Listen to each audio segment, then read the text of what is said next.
The biggest sexual competitor to men is the state.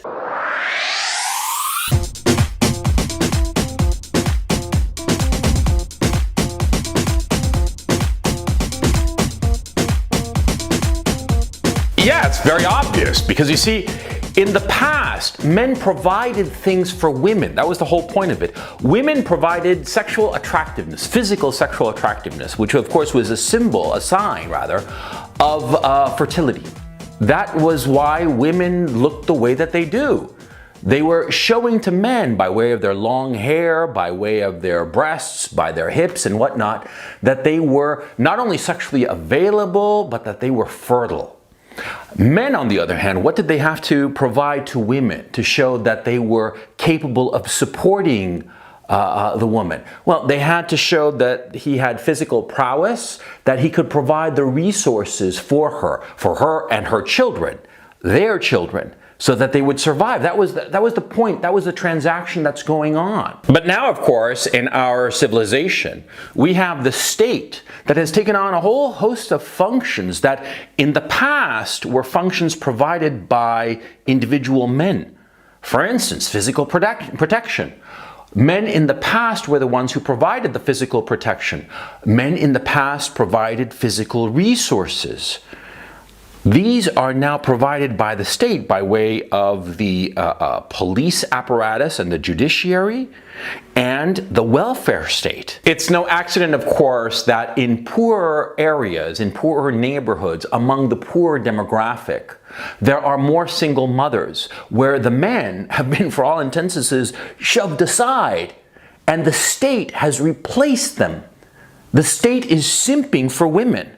The state is providing these resources because in lower class backgrounds, what happens with the men there? They can't provide the material resources that a woman needs or wants. But the state can by way of welfare. And so if the welfare state can provide women with a decent income, with money enough for her to buy whatever she wants, why is she going to hitch her wagon to some second-rate loser who can't? Why would she hitch her wagon to a man when she can hitch her wagon to the state? The state will provide her with everything that she needs. And in point of fact, in a democracy, the state will continue to increase the amount of goods and services it provides to women. Of course, in order to win their vote. Politicians in a democracy, they're not stupid. Politicians in a democracy recognize that women are half of the population. And so, of course, they're going to be talking about giving more social services to women. Why? In order to win their votes. And of course, women are going to vote for those politicians who promise to give them more resources. Of course they will. Because women are hardwired to desire more resources, not for themselves necessarily, but rather for their offspring, because, evolutionarily speaking, remember, women depend on the social environment to provide the resources to feed both herself and her child, because a woman with a child cannot provide for herself. And so, of course, in a modern democracy, she is going to be more interested in and supportive of a politician who promises more resources. Of course. That's why women vote Democrat. Yeah, and of course, in order to rebalance the situation, what would have to happen? You'd have to have a party that says, no, we need women to be attracted to men. We cannot have the state interfering in that dynamic between men and women. So therefore, the state should cut back on the welfare system, cut back on all these resources that it provides to women, because they're simply women. Cut back on those resources so that men fill this vacuum. Do you think any politician in his right mind would ever promulgate such an idea in a democracy? Come on, wake up.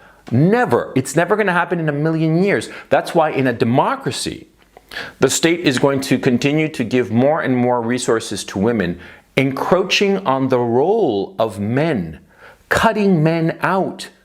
The state will continue to simp for women, because it's to the politician's advantage and it's to women's advantage. And the few men, like you and myself, for instance, who recognize this and point it out, We're going to be silenced. We're going to be called misogynist, troglodytes, all kinds of names, whatever name you can possibly imagine. Because, of course, if you are talking about getting in the way of any person, be they man, woman, or whatever, getting between any person and resources that come for free from the state, well, what do you think they're going to do? They're going to throw a big old tantrum. That's what they're going to do, of course. I mean, think about it. Yeah, you got some nice gravy train going, yeah? And somebody starts saying, you know, we should cut this gravy train. And what are you going to say? You're going to say, no, no, no, no, no. I don't want anybody to cut my gravy train. That's, of course, what you're going to say because you're a person. Yeah? And we people, men, women, children, all of us, we are lazy. And if somebody is offering to give us something for free, of course we're going to take it. And women are no different. And women have been promised so much, and they are given so much by the state, and that's what's happened. And the growth of the welfare state is what has made men get marginalized.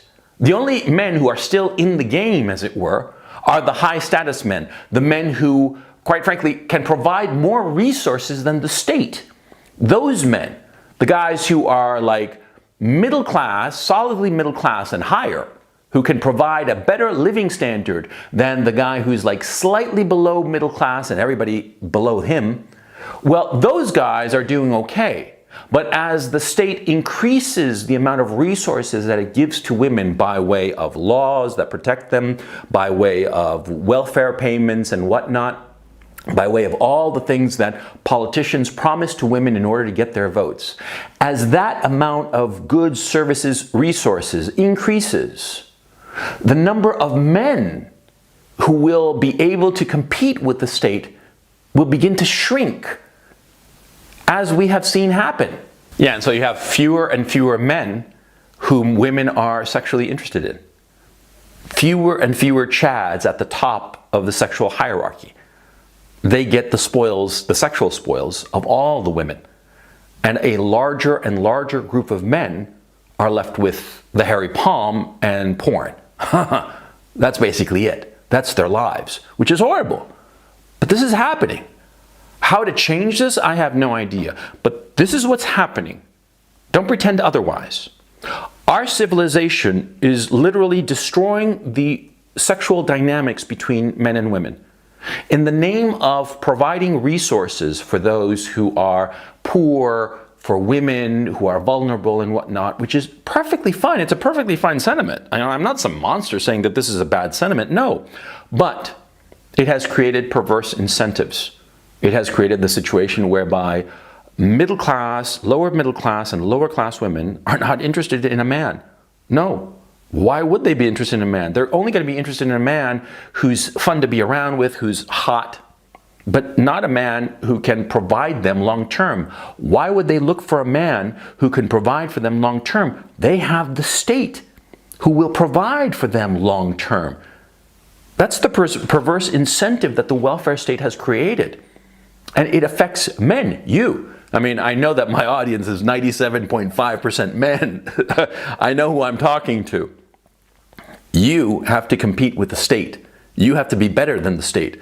In order to get a woman, you better be either extremely sexually attractive or upper middle class or higher in terms of material resources, or else you are going to be with no woman.